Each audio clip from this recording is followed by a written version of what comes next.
Greetings, everyone. This is Rock and Roll Spot Convention with the Weekly Comic Book Roundup.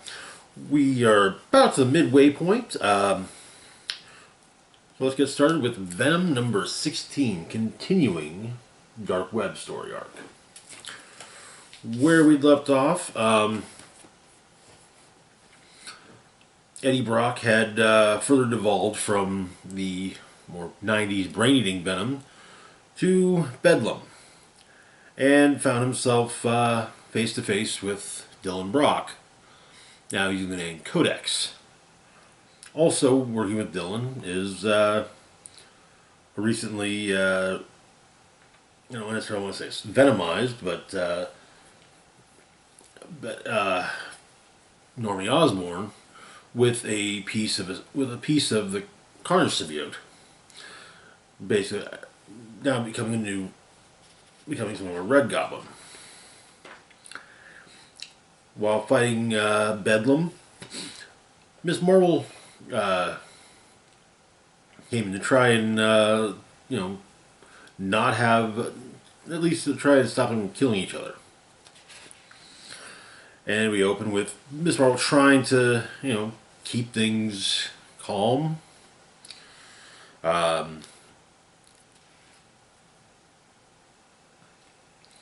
But Bedlam, the Bedlam persona that has been created within the symbiotes is not exactly all about calm. So, but in fact, bites Kamala, and she throws it towards the Hudson. Yeah, with the explanation that yes, throwing him towards the Hudson is to get him away from more populated areas. So, but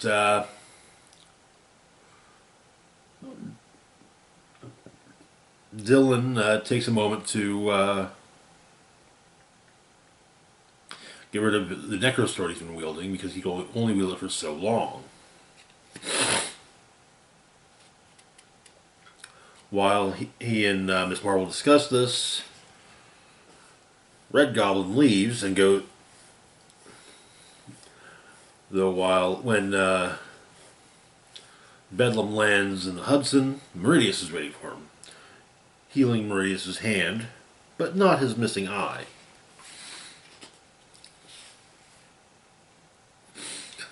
And it's pointed out that Venom has a sword, or Codex has a sword, so maybe you need a sword too. And so Bedlam makes a chainsaw.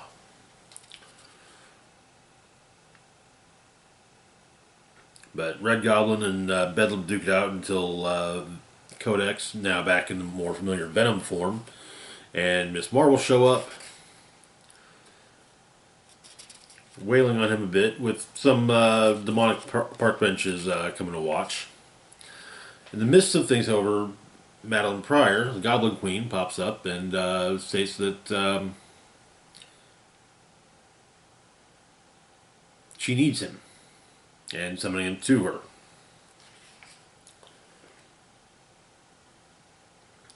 But Kamala tries to calm Venom down, and it seems to work. But they're still both kind of itching to take on. Both Dylan as well as Normie are itching to take on Eddie, but well,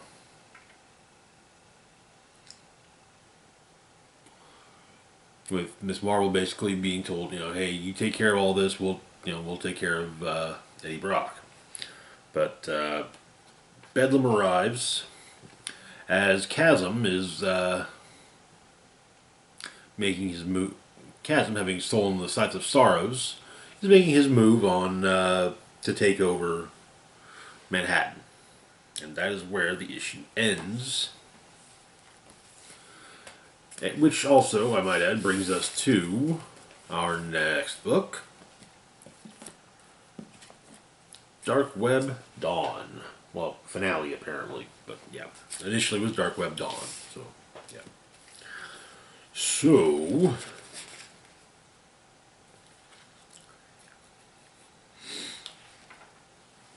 Chasm and Hallows Eve are surveying Manhattan, their new realm, and decide to to have a parade of sorts.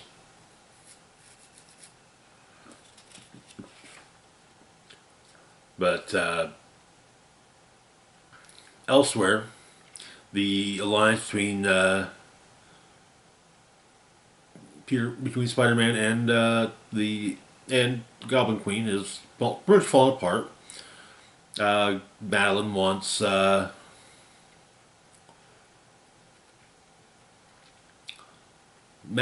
punish Ben on her own terms, but Peter wants to deal with him.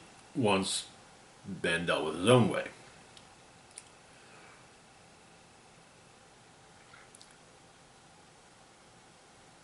But he also has a plan. Part of it being that Ben hates Peter so much that it makes him stupid. And Peter also points out Ben's previous plan to take Peter to Limbo and feed him fruit. Not exactly evil genius type stuff. And Madeline admits Peter's got a point. And while Jameson and Robbie Robertson seem to be willing to help, Peter's like, no, you're going home. Jameson's quite happy with that. So,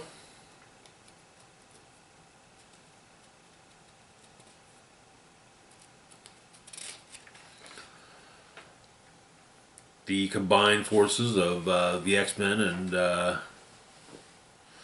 Spider-Man, so on and so forth, meet the parade, the Limbo Parade. It's made clear that Madeline wants her scythe back.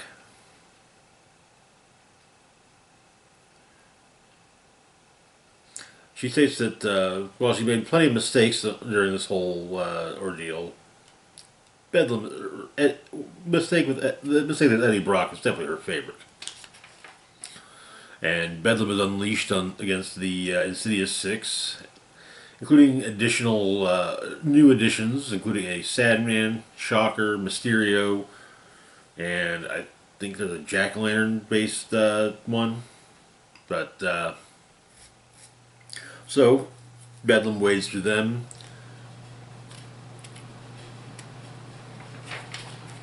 Spider-Man meets up with, runs into Chasm and Hallows Eve.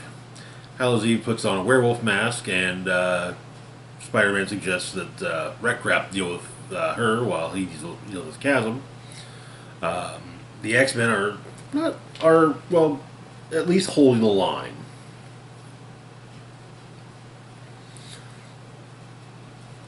But Magic manages to teleport some of them away, making things a bit easier.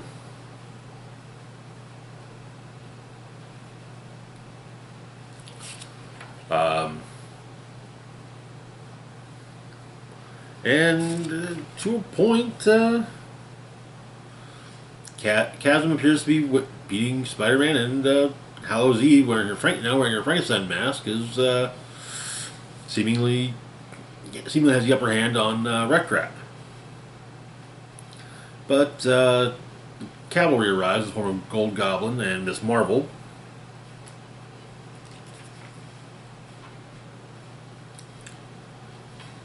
And the various demons seem to have Goblin Queen at a bit of a disadvantage, but she unleashes the full extent of her power and basically reminds the demons of Limbo why she's the queen, why she's the Goblin Queen.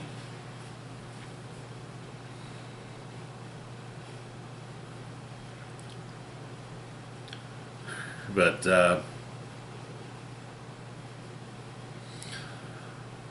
this continues, and they're able to take the scythe from get the scythe from Ben.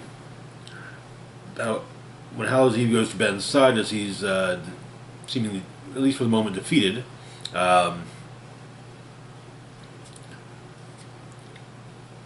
he basically says it has an illusion of himself that she's gone to. Basically, sends her away. For one, keeping her safe. But Madeline gets her sight back, and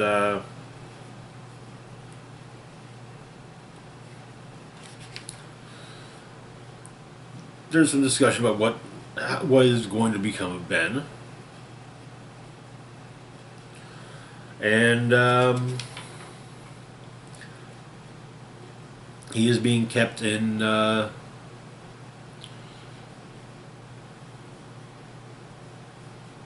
limbo. Spider-Man's trying to help him. It turns out that Limbo, the tower that was erected when Chasm took over Limbo, is now the Limbo Embassy. The embassy to New York. Basically, the idea being that Limbo has long been in the shadows and just been a place where the forgotten. It's where the forgotten go. And so the idea being that with the embassy there, maybe one doesn't have to go to a hell dimension for, to not be, for, well, whatever perks might come from being in limbo. But with the Havoc is also working at the embassy. Again, very much the concept of the forgotten and cast aside, as in many ways Alex has been, and Madeline definitely has been. There's no two ways around it. But the idea is to help those that have been cast aside or forgotten. And that is where the story ends. I gotta say, Dark Web was better than I was expecting. I didn't exactly have the high, so it kind of seemed like, oh, great, an Inferno retread. Yay. But it was pretty good. I liked it. Moving on to our next book, we've got Miles Morales' Spider-Man, number 3. Where we left off, our new mystery villain had taken Starling prisoner, but meanwhile Miles had finally got to meet Misty Knight, and they got to work together, and we're currently fighting Scorpion. So we begin with the origin of our mystery villain. A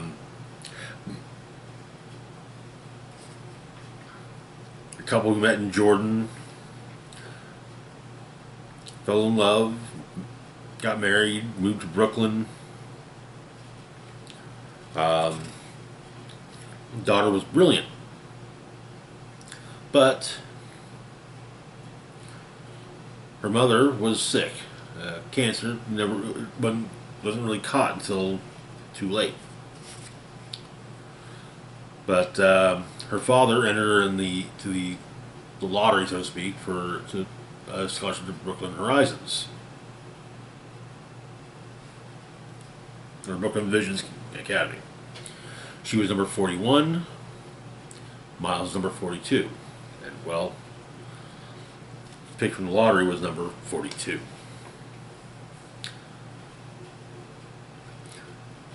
But Starling criticizes her, saying, you're not the only person who's had it hard. A lot of people have it hard. And she says, yeah, well, I'm the one who's doing something about it. And again, it went out, okay, you're mad at the system, so attack the system.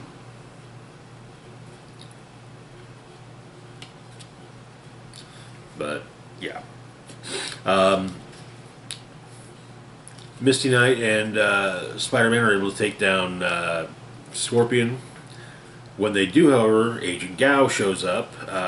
Not happy to see Spider-Man, though Misty does point out, this say, hey, he's with me. Detective stuff, it's all good. But Miles tries to get a hold of Starling to no avail. Gets a call from Gank and goes to. He sent a ping, goes to investigate it, and is attacked by drones controlled by our new mystery villain. until she herself steps out of the shadows and attack him, taking the name The Rabble. And that is where the issue ends. Definitely doing an interesting path. Let's see how the whole arc pans out. Moving on to our last book for the moment, we have Lazarus Planet Legends Reborn. Handful of, again, like every other Lazarus Planet one shot, this is a collection of stories. We've got Masks and Monsters, focusing on Renee Montoya. A couple of officers, a couple of detectives are telling her about a case that they've been working, some rather vicious homicides. Then killer stopped. She points out, hey, that happens. Killers stop and they start up again. They have a suspect. They have a suspect who looks good for it, but it's all circumstantial. Further investigation. Still, nothing's coming up, but they another body, this time seemingly bald. So that's kind of a, maybe this is the same guy, But that night, Renee goes home and dons her vigilante identity of the question, and does some investigating as well, going to the suspect's apartment, which appears to be long since abandoned.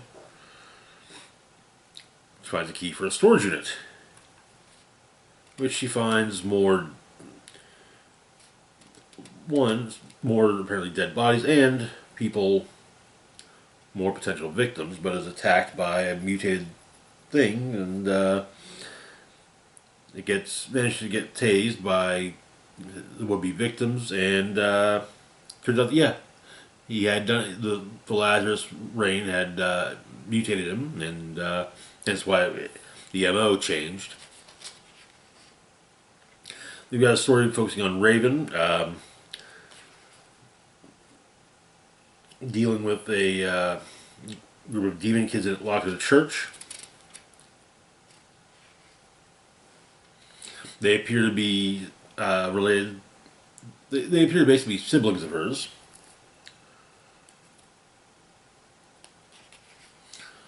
But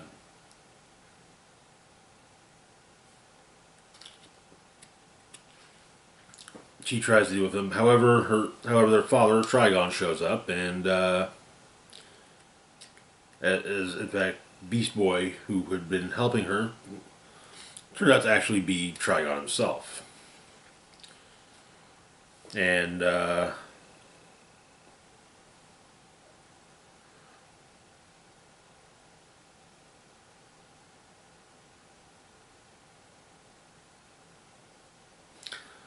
but of course, it seems like maybe Trigon's trying to extend an olive branch to Raven, but well, she makes a mistake of trusting him, and well, a good demon can't be trusted, and a good demon can't trust either. Then got a story involving City Boy, whom we met in a previous one shot.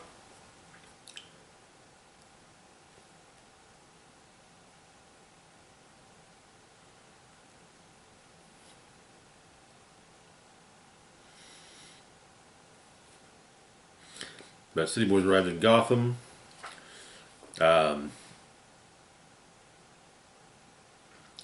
Gets hit by some of the lightning from the Lazarus storm, which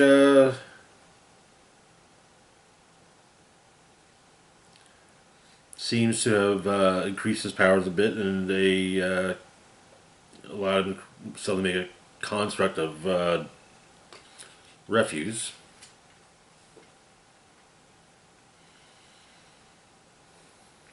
But continues through doing what he can to help in the city, and finds a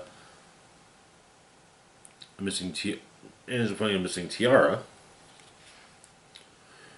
and he returns it to its previous owner after being saved from the sewers by Nightwing. And it seems that Nightwing is taking a bit of an interest in in City Boy, and with City Boy potentially taking an interest in working with him. We got a Firestorm story.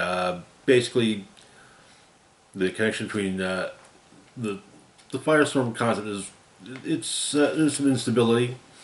Um, but Professor Stein and Ronnie are separated,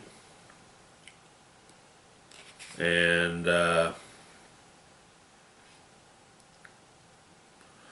but there's it looks. I think that's Jason. What do you got?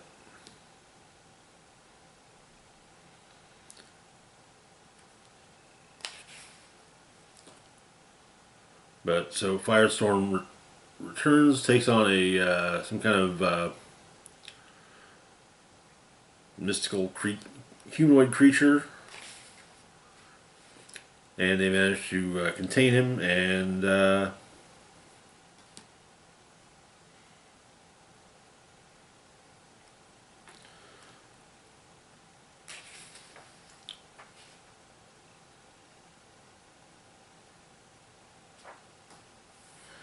But it turns out that Professor Stein is in the hospital. And things aren't looking good for the professor.